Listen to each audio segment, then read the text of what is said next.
गणनाथ सरस्वती रविशुक्र बृहस्पति पंचेतानि स्मरेन्नित्यं वेदवाणी प्रवर्तते। नमस्कार मित्रों, मैं पंडित विश्वास तिवारी अपने YouTube चैनल पे आप लोगों का बहुत बहुत स्वागत करता हूँ। आज हम लोग बात करेंगे मकर संक्रांति के विषय में। मकर संक्रांति को अलग अलग क्षेत्रों में किस किस नाम से जाना जाता है, इस विषय में मैं आज आप लोगों को जानकारी दूंगा। गंगा जी के अवतरण की कथा इस पर्व से संबद्ध है, उसके विषय में भी मैं आपको बताऊंगा, वो कथा सुनाऊंगा। इस दिन क्या विशेष किया जाता है शास्त्र सम्मत, वो भी मैं आपको बताऊंगा। और भी इस पर्व से जुड़ी हुई कुछ चीज़ें हैं जो मैं आपको आज बताऊंगा। तो शुरू करते हैं हम लोग। जैसा कि आप लोग जानते हैं, मैं भी पहले भी कह चुका हूँ कि हमारी संस्कृति तमसो मा ज्योतिर्गमय इस उपनिषद वाक्य पर विशेष तौर पर आधारित है।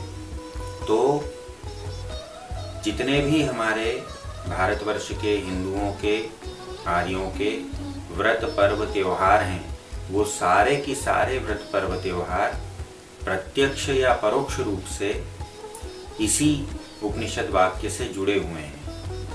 उसी तारतम्य में मकर संक्रांति का जो पर्व है वो भी मनाया जाता है।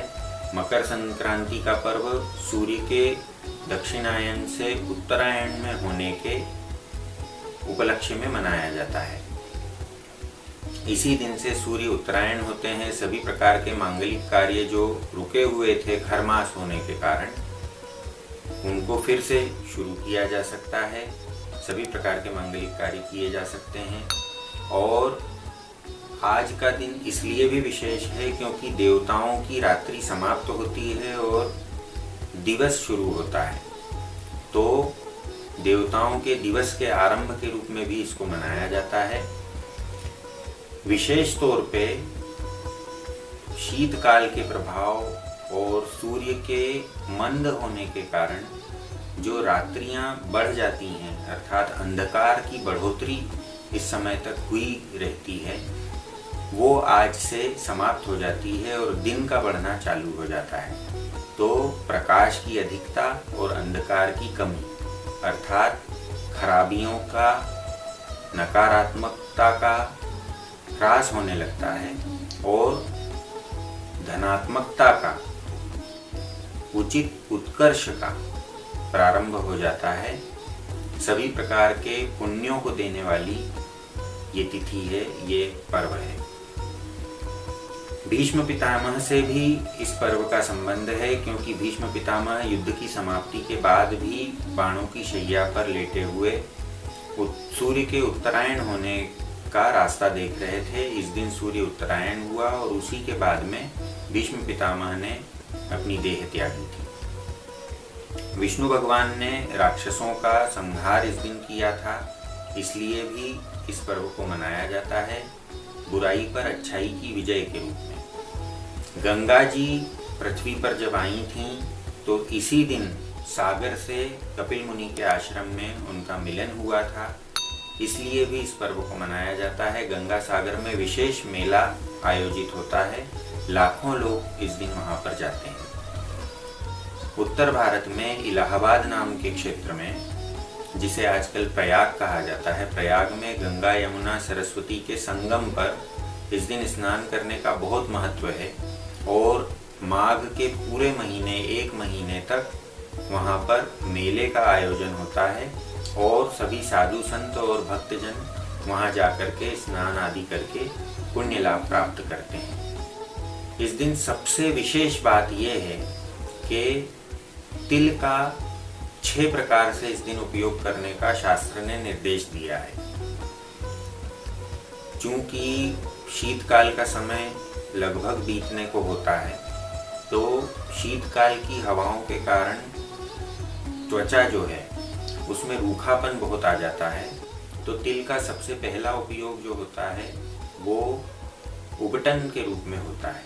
इस दिन तिल का उबटन लगाने का बहुत महत्व है। फिर स्नान के समय जल में तिल डाल करके स्नान करने का महत्व है इस दिन।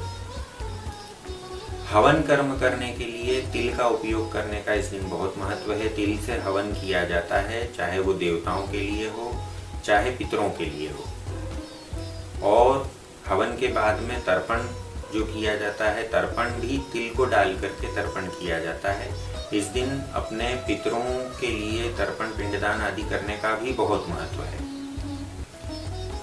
फिर दान, तिल का दान करने का इस दिन बहुत महत्व है। और तिल का सेवन करना अर्थात भक्षण करना, तिल का भोजन करना, तो तिल से बनी हुई चीज़ों का भोजन करने का इस दिन बहुत महत्व है। इस प्रकार 6 प्रकार से शास्त्रों ने बताया है कि इस दिन तिल का उपयोग करना चाहिए।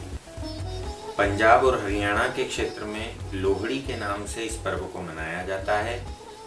दक्षिण भारत में तमिलनाडु के क्षेत्र में इसी दिन को पोंगल के नाम से मनाया जाता है।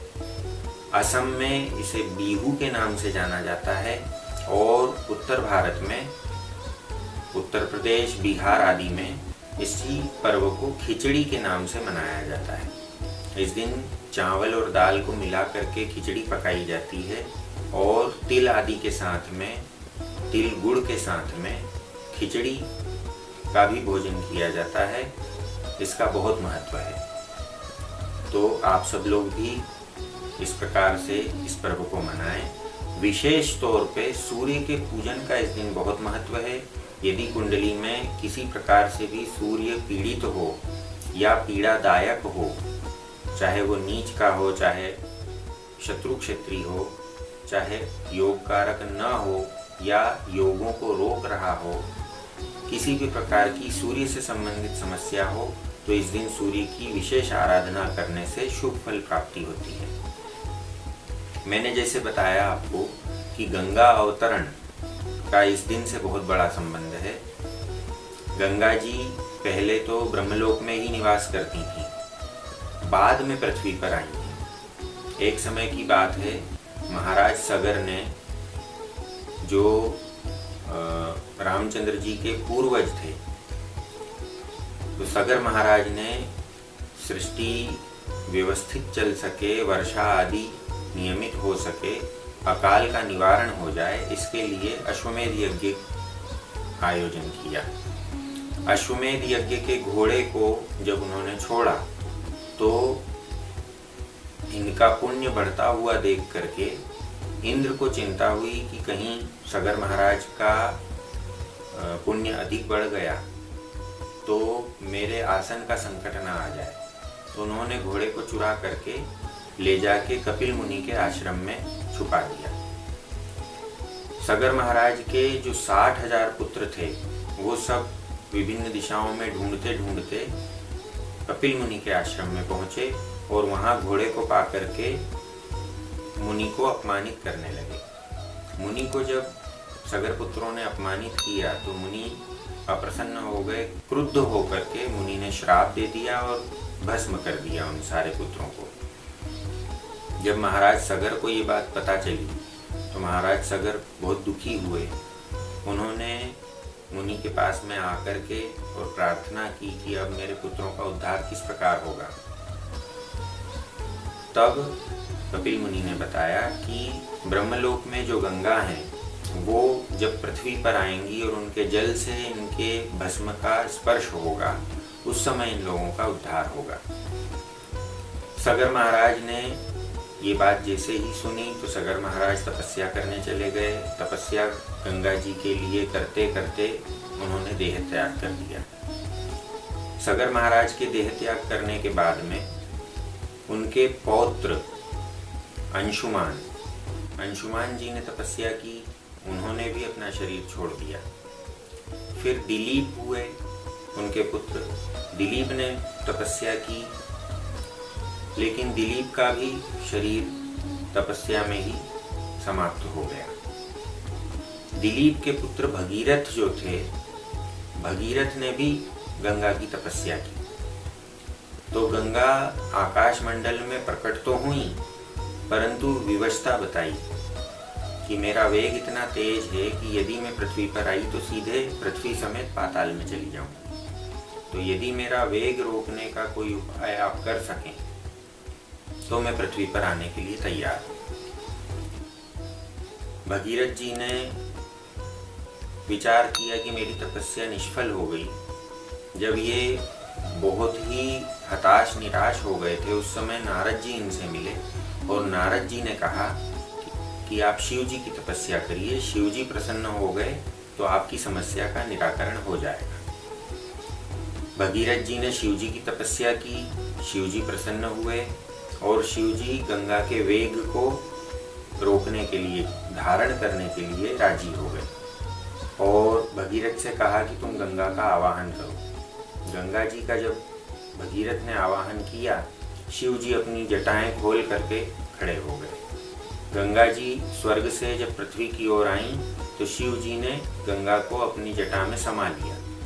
गंगा का जो घमंड था वो चूर चूर हो गया। आखिरकार गंगा ने शिव जी से प्रार्थना की कि प्रभु, मैं जिस उद्देश्य से ब्रह्मलोक से चली हूँ उस उद्देश्य को पूर्ण करिए।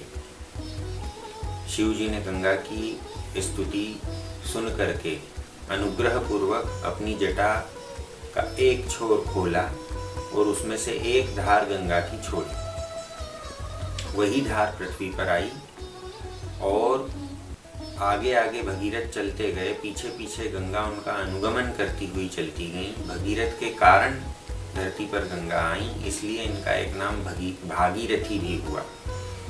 तो भागीरथी गंगा भगीरथ के पीछे पीछे चलती चलती सारे क्षेत्रों में घूमती हुई अंत में कपिल मुनि के आश्रम में पहुंची और कपिल मुनि के आश्रम में जो भस्म सागर के पुत्रों की थी, उन भस्मों को जैसे ही गंगा जी के जल का स्पर्श हुआ उनकी सबकी मुक्ति हो गई और उसके बाद में आगे चल करके सागर में गंगा जी विलीन हो गई। तो सागर में जिस दिन गंगा जी विलीन हुई थी उस दिन मकर संक्रांति थी। इस कारण आज भी गंगा सागर क्षेत्र में कपिल मुनि के आश्रम पर इस दिन विशेष मेले का आयोजन होता है। लाखों भक्त वहां पर जाते हैं और पुण्य लाभ प्राप्त करते हैं।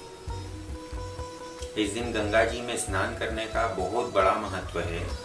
जो भी लोग सामर्थ्यवान हैं या जो लोग गंगा के पास में हैं, वो लोग अवश्य ही गंगा में जाकर के स्नान करें, तर्पण करें, तो उनके पितरों को और उनको स्वयं को भी सद्गति की प्राप्ति होती है।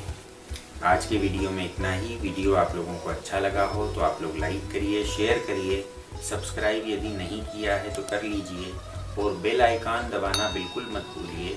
कमेंट बॉक्स में बताइए कि आपको वीडियो कैसा लगा। धन्यवाद। सर्वे भवन्तु सुखिनः। हर हर महादेव।